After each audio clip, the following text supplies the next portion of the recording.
እንደዚህ ማናገርህ ማይ ስላለች እሷን ፈርቼ ነው እንጂ ምን እንደማደርግ ታውቀኝ ነበር። ቆይ ከመቼ ጀምሮ ነው ግን እንደዚህ ሆንሽው? አንተ ስታደርገው ያልተሰማ እኔ ስናገረው ግን ክፉ አስባለኝ አይደለም? ውይ አሁንስ በጣም እየመረረኝ ነው። እኔ መረረህ? ታዲያ ቤቱን ለቀለምን ውልቅ አትልም? በጣም ነው እሺ የምታሳዝኘው። በጣም አንተ ራሱ በጣም ነው የምታሳፍረው። ቆይ ግን እንዴት ነው ሰዓት ልትሄድ ነበር? የትም እንዲሁ ዝም ብዬ ነው አባዬ። ወይ አንድዬ ደግሞ እንደው ከአንቺ በቃ ምንም ነገር መደበቅ አይቻልም አይደለም? ፋኖስ ጋር ልትሄድ ነበር አይደል? አዎ። እና አልመሸም አባዬ? ምን እንዳሉን ሰጋሽ? ማለቴ ጥሩ አይደለም ብዬ እኮ ነው። እኔ ምን ሆናለሁ ብለሽ ነው? እልቅ አንቺ በዚህ ሰዓት እንዲመጣሽ ጨነቀኝ አባዬ። ምን ሆነሽ ነው? ምንድን ነው እሺ? በጣም ፈርቻለሁ አባዬ። አንዬ ምንድን ነው እሺ? ቤታቸው በጣም እያስፈራኝ ነው። የቱ ቤት? የቤተሰቦቼ ቤት ነው። ቤታቸው ትያለሽ እንዴ? ቤቱ እኮ ያንቺም ነው። አይ አባዬ እኔ እንደዛ አይነት ቤት አልፈልግም። አሁን እኮ ሁሉም ነገር መቋጫው ደረሰ። ምን ተገኝቶ ነው የሚቋጨው? ልታገቢም አይደል? ቤቱን ለቀሽ መውጣትሽ አይቀርም። እኔ ግን እስከዛ ራሱ ማብድ እየመሰለኝ ነው። እንዴ አንዬ ልጄ እንደሱ እኮ አይባልም። መጠንከር ነው ያለብሽ አንዬ። ጠንከር በይልኝ ልጄ። እሱ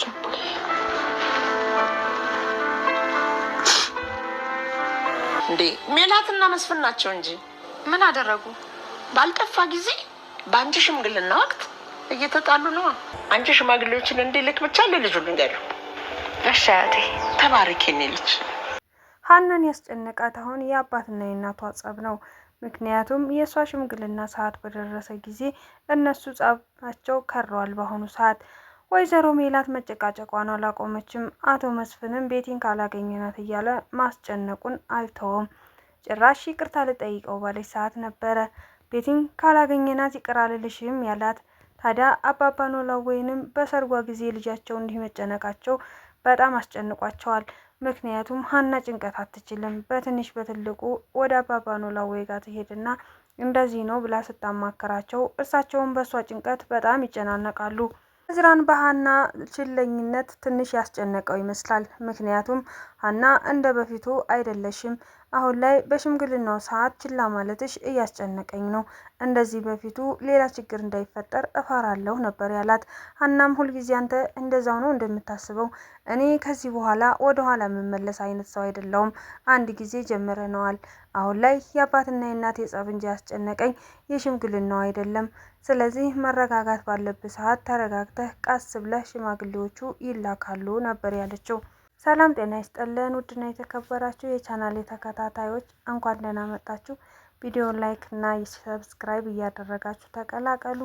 ስለምትከታተሉኝ ከልብ ነው የማመሰግነው ውድ ቤተሰቦቼ። በሌላ በኩል ሰላምና ምላሴ ጸብ ትንሽ ያስጨነቃቸው ወይዘሮ አስቴር እነሱን ለማስታረቅ ተብተብ እያሉ ነበር። ሌላው ወይዘሮ አስቴር ሜላትን እየተቆጣች ነበር። ምክንያቱም ሁልጊዜ ወይዘሮ ሜላት በትዳራቸው ላይ ተጨቃጫቂና እንዲሁም ደግሞ ጸብ ቀስቃሽ እሷ እንደሆነች ተደርጎ ነው የሚታየው ለወይዘሮ አስቴር። ወይዘሮ አስቴር ለምንድን ነው ልጁን የምትጨቀጭቂው? በአንቺ ምክንያት ይሄ ትዳር ሊፈርስ ነው እያሉም በተደጋጋሚ ሲነግሯት ነበር።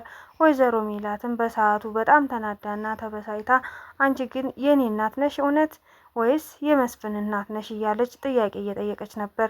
ወይዘሮ አስቴርም አይ እኔ ያንቺ እናት ነኝ፣ ለዛውም አንድ ልጄ የአይኔ ማረፊያዬ። ስለዚህ ትዳርሽ ሲፈርስና ጥሩ ሰው ላንቺን ጸባይ መጥን የሚይዞ አንድ ሰው እሱ ብቻ ነው። ሌላ ሰው ቢሆን እስካሁን ከሱ ጋር መቀጠላችም። መስፍን ያንቺን አመልና ጸባይ ችሎ የኖረ ሰው ነው። ስለዚህ እንድትናገሪው አልፈልግም። አንድ ልጅ እንደመሆንሽ መጠን ትዳርሽ ተበትኖ ልጆችሽም ሲበታተኑ ማየት አልፈልግም እያሉ ነበር ሲመክሯት የነበረው። ወይዘሮ ሜላት ይሄ ነገር ባያሳምናትም ግን ደግሞ አሁን ላይ መስፍን እያደረገ ያለው ነገር ለእሷ ጭንቀትና እንዲሁም ደግሞ እውነት እየመሰላት ነው። እዝራን የሚያስጨነቀው አንድ ነገር አለ። በአሁኑ ሰዓት እዝራ ሽማግሌዎቹን አስተካክሎ ከሀና ምላሽ እየጠበቀ ነው እና መቼ ልላክ የሚለውን ነገር ጥያቄ ሲጠይቃት በተደጋጋሚ የቤተሰቦቿ ችግር መፍጠር ነግረው ነበር። እሱ ግን ይሄን ነገር ላያምንበት ችሏል። ሀናን በተደጋጋሚ በዚህ ጉዳይ ላይ አውርቷት ነበረ። ሀናም ቤተሰቦቼ ሰላም አስጨንቆኛል፣ እነሱ እየተጨቃጨቁና አሁን ላይ ጥሩ ስሜት ላይ አይደሉም። ስለዚህ እኔ አሁን ደስተኛ ሆኜ ሽማግሌ እንዲላክ አልፈቅድም።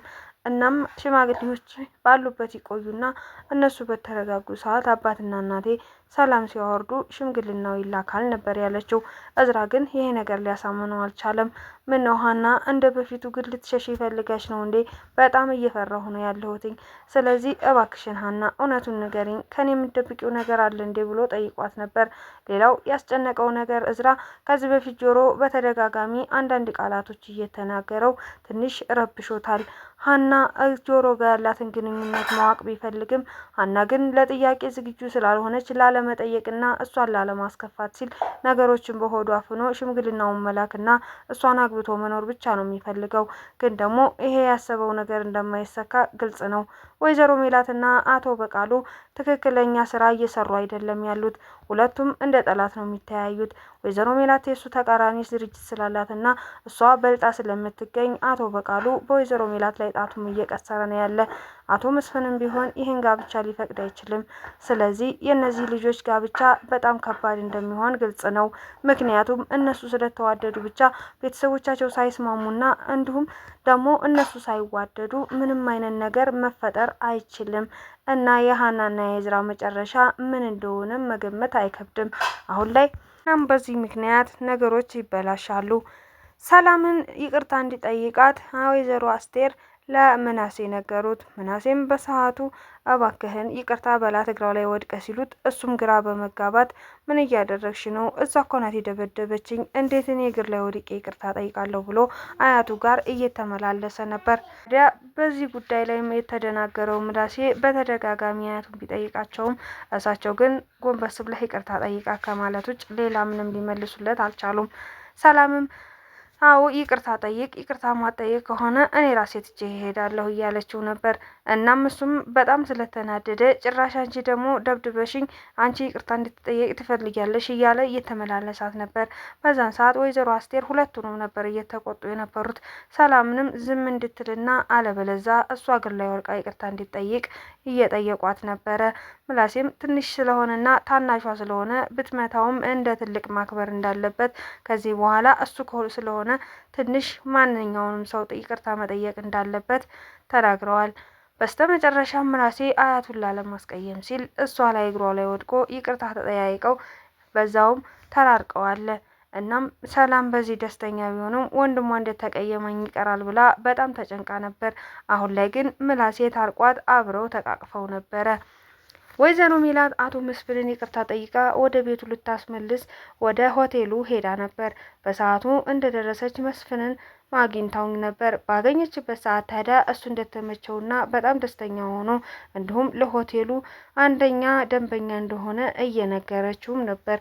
እናም እሱም ምንም ሳይላት ነገሮችን በማረጋጋት እያወራት ነበር።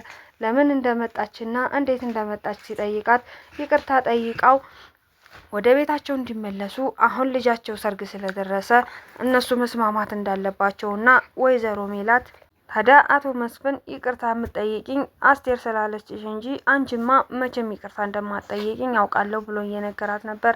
አሁን ይቅርታ ያን የምቀበልሽ በዚህ ሰዓት ቤቲን አግኝተናት ቤትን ልናወራትና አብረን ሆነን የምትረዳንን ነገር ልናስተባብላት ይገባል ብሎ ነበር።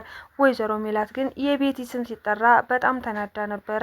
እናም አንተ ሁልጊዜ ቤቲ ቤቲ እያልክ ትዳሩን ማፍረስ ፈልጋሃል ብላ በሰዓቱ ተናዳ ከአጠገቡ ብር ብላ ነበር የሄደችው። የዛሬው ቪዲዮ በዚህ ያልቋል። በቀጣይ ቪዲዮ እስከምንገናኝ ቸር ሰንብቱ።